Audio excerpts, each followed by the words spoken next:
같이 사도신경으로 신앙 고백하심으로 2월 17일 월요일 아침 예배를 하나님께 드립니다. 나는 전능하신 아버지 하나님, 천지의 창조주를 믿습니다. 나는 그의 유일하신 아들, 우리 주 예수 그리스도를 믿습니다. 그는 성령으로 잉태되어 동정녀 마리아에게서 나시고 본디오 빌라도에게 고난을 받아 십자가에 못 박혀 죽으시고 장사된 지 사흘 만에 죽은 자 가운데서 다시 살아나셨으며 하늘에 오르시어 전능하신 아버지 하나님 우편에 앉아 계시다가 거기로부터 살아있는 자와 죽은 자를 심판하러 오십니다. 나는 성령을 믿으며 거룩한 공교회와 성도의 교제와 죄를 용서받는 것과 몸의 부활과 영생을 믿습니다. 아멘.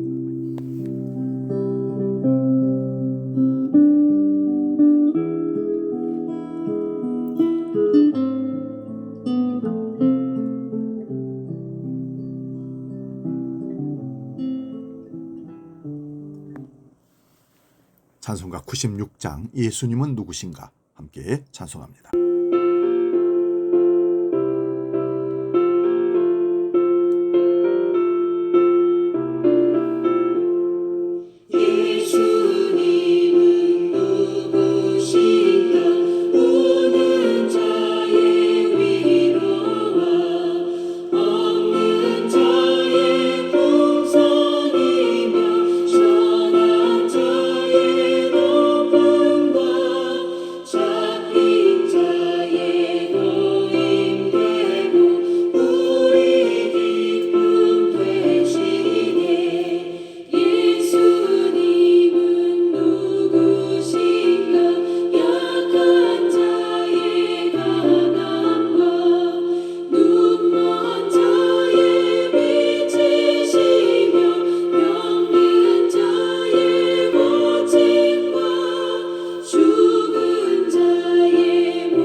오늘 우리에게 주시는 하나님 말씀은 신약성경 마가복음 1장 40절에서 45절 말씀입니다.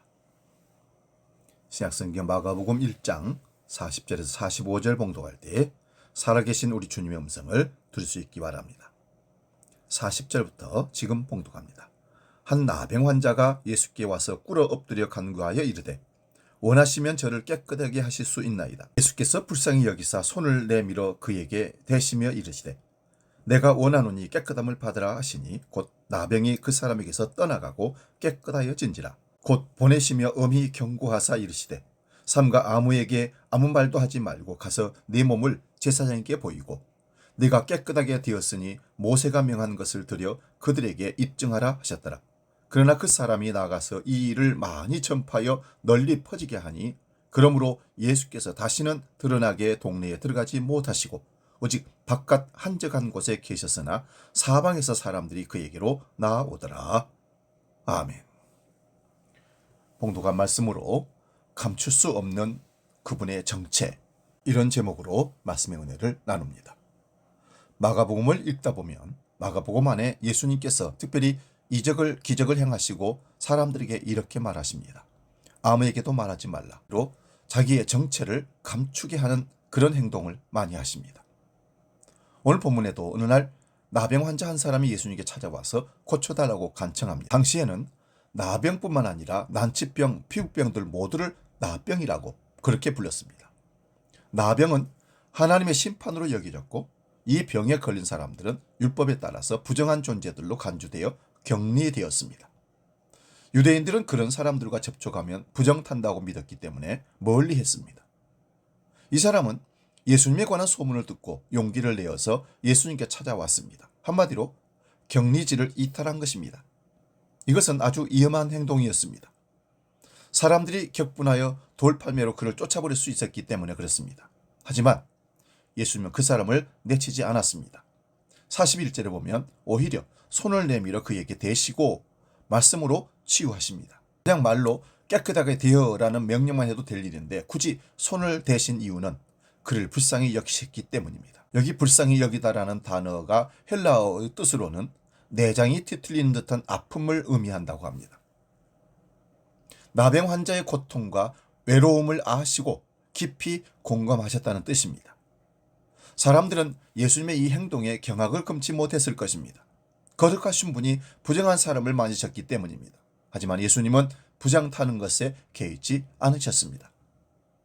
그러자 그의 병이 즉시로 나았다고 42절에 기록하고 있습니다.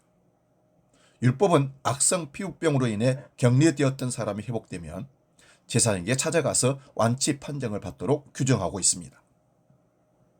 예수님은 그 사람에게 곧바로 제사장에게 찾아가 율법 규정을 따라 회복 절차를 밟으라고 명하십니다. 그래야만 가족에게 돌아갈 수 있기 때문입니다. 동시에 예수님은 그에게 자신에게 일어난 이 일을 아무에게도 말하지 말라라고 단단히 이르십니다. 예수님의 정체가 섣불리 알려지면 군중 심리 때문에 예수님의 계획대로 행할 수 없기 때문입니다. 하지만 치유받은 사람은 그 기쁨을 견디지 못하고 자신에게 일어난 일들을 사람들에게 알려버립니다. 그래서 결국 예수님은 한적한 곳으로 물러가셔야만 했는데 머지않아 사람들이 또다시 그곳에 몰려듭니다. 예수님의 활동이 지속될수록 그분의 정체가 불쑥불쑥 드러납니다. 그분은 때가 이르기까지 당신의 정체를 숨기려고 하셨습니다. 귀신 들린 사람이 당신의 정체를 알아보고 말할 때마다 입을 다물라고 명하셨습니다. 질병으로부터 노임을 받은 사람들에게도 예수님에 대해 아무 말도 하지 말라고 이르십니다. 이렇게 입단속을 해도 은혜를 입은 사람들은 입을 다물고 있을 수가 없습니다. 그래서 그분에 관한 소문은 점점점 퍼져나갑니다. 하지만 예수님은 할 수 있는 대로 당신에 대한 소문이 퍼지는 것을 막으려고 하십니다. 예수님께서 당신의 정체에 대해 비밀을 지키려 했던 이유는 나중에야 드러납니다. 그분이 하셔야 할 일은 이적의 능력으로서 사람들을 모으는 데 있지 않았습니다. 그분의 궁극적인 목적은 인류의 죄를 해결하는 고난의 종의 사명을 이루는 데 있었습니다. 귀신을 쫓아내고 질병을 고치는 능력은 하나님의 아들이신 그분에게서 터져나오는 능력이었습니다. 그 능력은 군중을 동원하여 권력을 잡기 위한 것이 아니라 자신을 비우고 낮추어 고난의 종으로서 죽음의 길을 하는 것이었기 때문입니다. 사람들에게 당신의 정체가 알려지면 그분은 이 궁극적인 목적을 이루는 데 지장이 생길 수 있었습니다. 당시 유대인들은 메시아가 이적의 능력으로 로마군을 몰아내고 지상 왕국을 세울 것이라고 믿고 있었기 때문입니다. 갈릴리 사람들은 그들을 로마의 압제로부터 구원해 줄 메시아를 학수고대하고 있었습니다. 메시아가 나타나면 언제라도 목숨을 내걸고 걸기할 태세가 준비되어 있었습니다. 그런 상황에서 예수님이 정체가 알려지면 예루살렘에 가보지도 못하고 군중에게 밀려서 반란의 주동자로 체포될 수 있었습니다. 그래서 그분은 당신의 정체를 숨겨가면서 먼저 하나님 나라에 대해 가르치시고 또한 경험하게 해 주셨던 것입니다. 때가 되면 권력자들에게 넘겨져서 죽음을 당하게 되겠지만 그 이전까지는 하나님 나라의 복음을 전해야 했습니다. 그런데 예수님의 가르침과 예수님의 행동은 볼 눈이 있는 사람들에게 그분의 정체를 보게 해 주었습니다. 빛이 강하면 아무리 가리려 해도 빛이 새나가게 되어 있기 때문입니다. 그래서 예수님의 정체는 결코 숨긴다고 숨겨질 수가 없었던 것입니다. 감추려는 그 말 때문에 많이 더 널리 예수님이 드러나게 됐을지도 모릅니다. 그러나 오늘 사는 우리에게 예수님은 감출 수 없습니다. 우리는 마음껏 예수를 드러내라는 주님의 명령을 받았기 때문입니다. 마태복음 28장 18절에서 20절 말씀 봉독하고 마치겠습니다. 예수께서 나와 말씀하여 이르시되 하늘과 땅의 모든 권세를 내게 주셨으니 그러므로 너희는 가서 모든 민족을 제자로 삼아 아버지와 아들과 성령의 이름으로 세례를 베풀고 내가 너희에게 분부한 모든 것을 가르쳐 지키게 하라. 볼지어다 내가 세상 끝날까지 너희와 항상 함께 있으리라 하시니라. 아멘.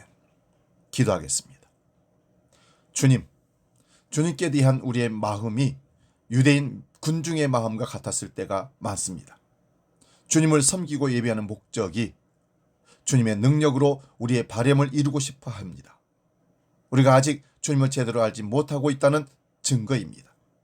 하나님, 우리의 눈을 밝히셔서 주님을 바로 보게 하시고 주님 가신 모든 길을 알게 해 주셔서 우리도 그 길을 따라가게 해 주옵소서.